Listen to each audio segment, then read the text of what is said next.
Let's talk some fantasy regarding this Thanksgiving Day slate.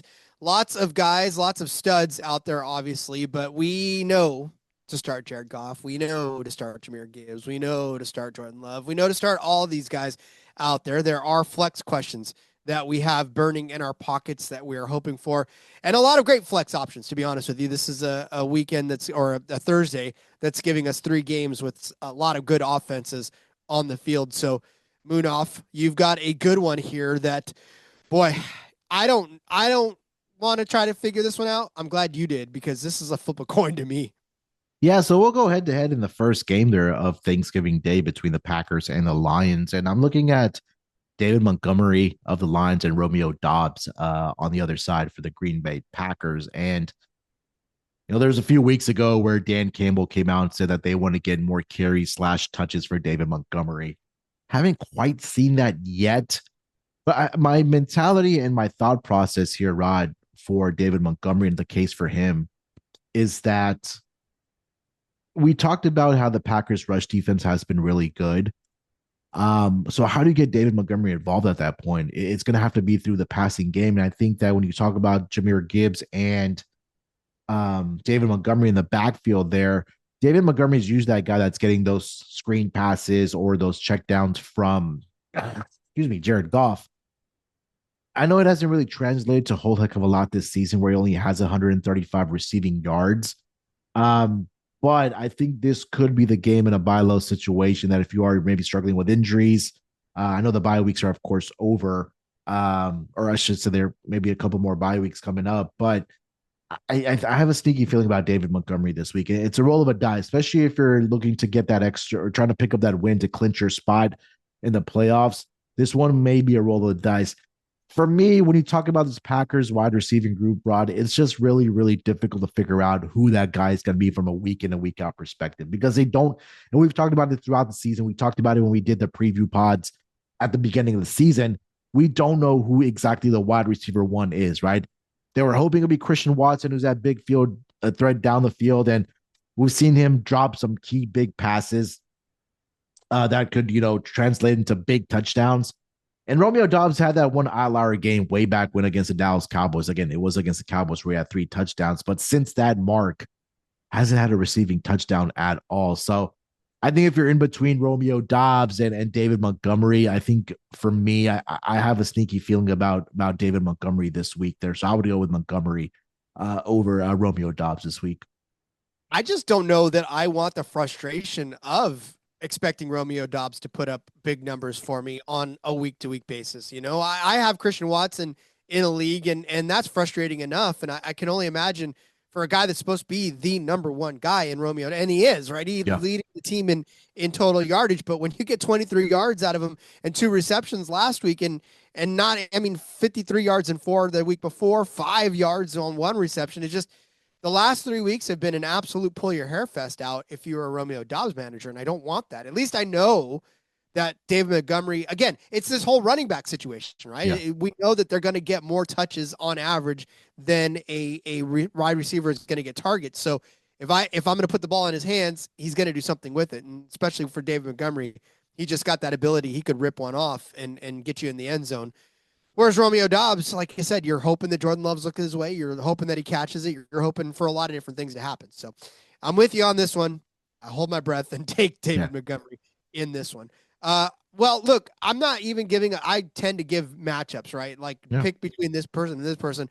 This time I'm just going to say pick between either Emmanuel Wilson or Josh Jacobs when he comes back. Obviously, you've been waiting on Josh Jacobs to come back. If he does come back, then you're probably not worrying about Emmanuel Wilson. But how about Emmanuel Wilson, right? A gigantic day last week against the Vikings. 28 carries, 107 yards, 3.8 yards per carry, 2 touchdowns.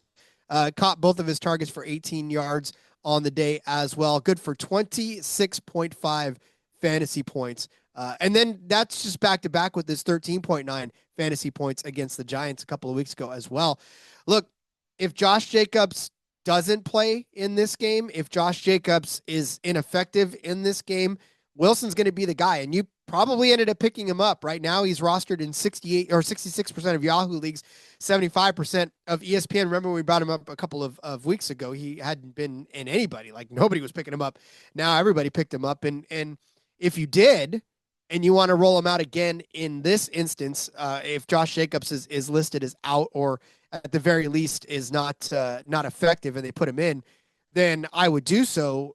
Look, against the Lions, running backs are averaging 13.1 fantasy points per game in a standard situation. That's about 16 points in a PPR as well. So, it's as a position, yeah, but if Emmanuel Wilson is the guy, then Emmanuel Wilson's going to be the guy, and he's going to get a majority of those 16 points or even more for you. I think he's in line for a really good day if he does end up being the guy in the backfield. And I feel like you can be comfortable in rolling him back out again, especially if Josh Jacobs is on the shelf and or comes out and doesn't look as good.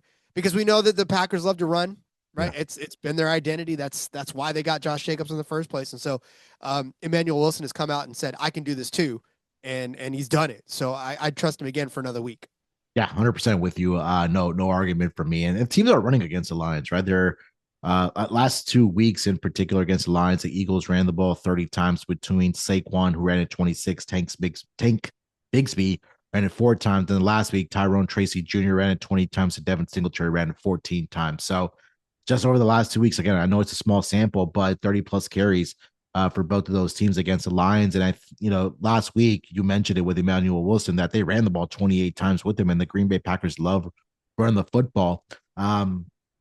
Maybe counterintuitive about because I like the over in that game, but I think that if they want to keep the Lions offense off the field, you want to run the football effectively against this Lions team. And I think that, they'll feed the ball to Emmanuel Wilson, and it just takes one carry to really break off for Emmanuel Wilson. But especially, Rod, when they get down to the goal line, it's going to either Josh Jacobs or Wilson. Like, we don't really see Jordan Love throw the football to his wide receivers. And I don't think it's a trust thing with those guys, but I think when you have these type of backs that are just, big guys that can get it into the end zone, it's going to go to Wilson and Jacobs. So again, if you are a Wilson fantasy holder, and if you're able to start him, I think even if Josh Jacobs is back this week, Rod, I think it'll be in a very limited fashion. I would still go with Wilson, irregardless.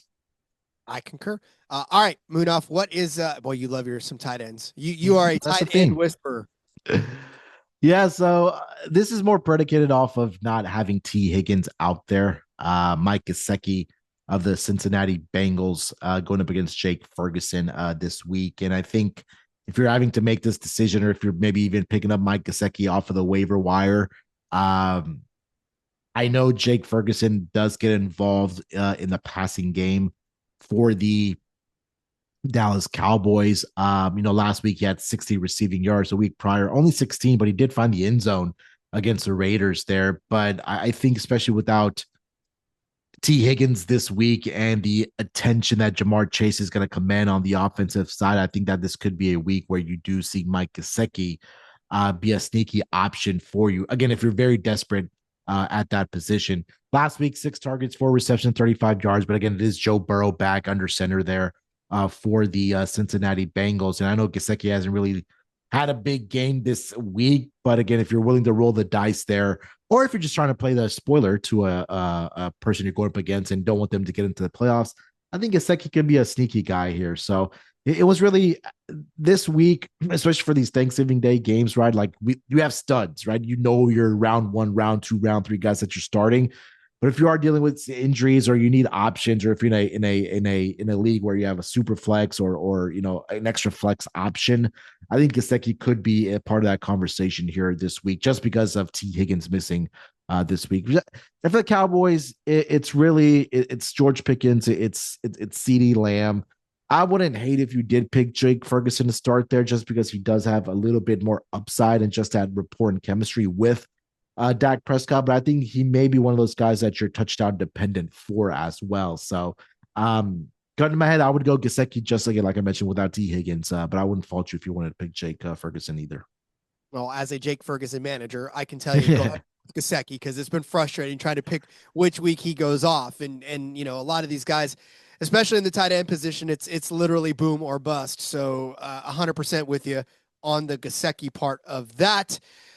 Speaking of trying to pick somebody and having you pull your hair out, how about wide receivers for the Kansas City Chiefs? I literally just put what I put in the doc. Which Chiefs wide receiver? That's it. That's really honestly my question, because it just doesn't feel like there's any of them that I feel comfortable with. Travis Kelce obviously leading the team in yardage, 674 yards, which, by the way, we're this far into the season and nobody's broken 1,000 yards in this. That's crazy. Yeah, right, for the Kansas City Chiefs. Mahomes sitting there right now with just under 3,000 passing yards on the season. The receiver with the highest total, 439 yards for Hollywood Brown in 11 games. Rashee Rice climbing the ladder back up again. You talked about it with 394 yards in his 5 games that he's been there.